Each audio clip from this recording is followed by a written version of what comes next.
9वी 10वी 11वी 12वी science NEET JEE CET NATA अशा सर्व स्पर्धा परीक्षांसाठी नंबर 1 चा पर्याय म्हणजे Shri Rajlakshmi royal academy of science विटा।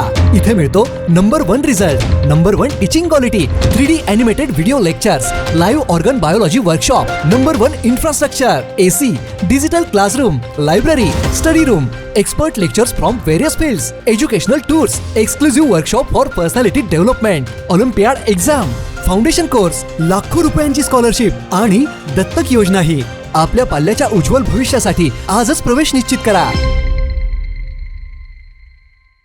प्राप्त परिस्थिती आपल्या सर्वांना माहीत आहे। महागाईचा आगडोंब उसळलेला आहे।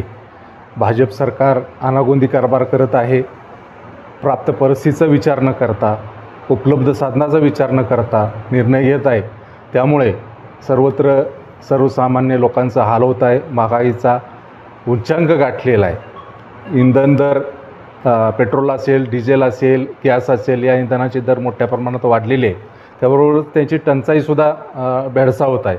अशा परिस्थितीमध्ये मूलभूत गरजा ह्या लोकांच्या आहेत, त्याचे दर भयानक वाढलेले आहेत आणि सर्वत्र सर्वसामान्यांच्या हक्कावर गदा आलेली आहे।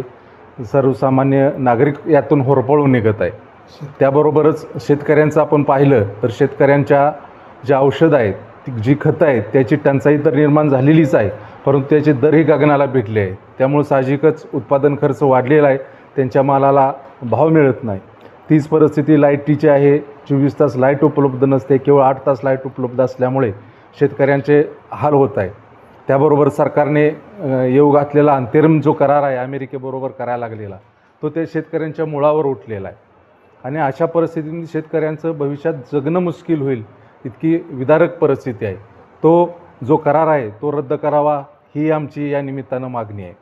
त्याबरोबरच आपण पाहिलं लाडक्या बहिणींचं निवडणुकीच्या जिंकण्यासाठी आणि सवंग लोकप्रियतेसाठी जी लाडक्या बहिणीची योजना काढलेली होती, ती योजनेतली 80 लाख महिलांना त्यांनी आता अपातळ करण्याचं सत्र अवलंबलेलं आहे आणि भविष्यात टप्प्याटप्प्याने ही योजनाच बंद करण्याचं सरकारचं धोरण आहे।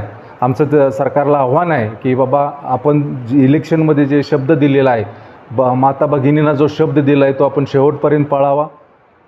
ज्या अपात्र महिला आपण केलेले आहे त्या पात्र कराव्यात आणि त्यांचं मानधन पूर्ववत करावं।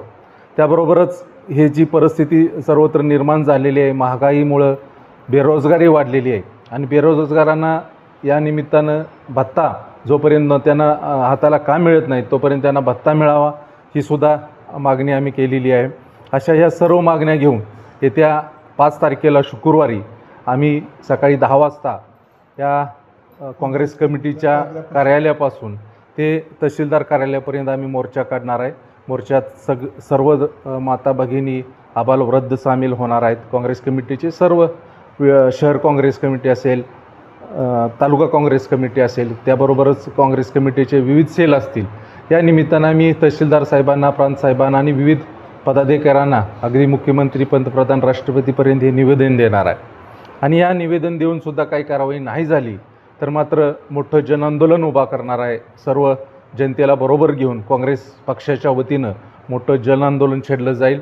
त्यासाठी लागेल ती किंमत मोजायला काँग्रेस पक्ष तयार आहे आणि अशा पद्धतीनं या मोर्चाचं आमचं नियोजन आहे। मी या निमित्तानं आव्हान करेन, येत्या 5 तारखेला सकाळी 10 वाजता सर्व लोकांनी, सर्व घटकातील लोकांनी, अगदी महिला असतील, विविध घटकातील लोक असतील, सर्व आबालवृद्धांनी या मोर्चात सहभागी व्हावं आणि हा मोर्चा यशस्वी करावा आणि या सरकारला जागं करावं असं या निमित्तानं आव्हान करतो आणि थांबतो।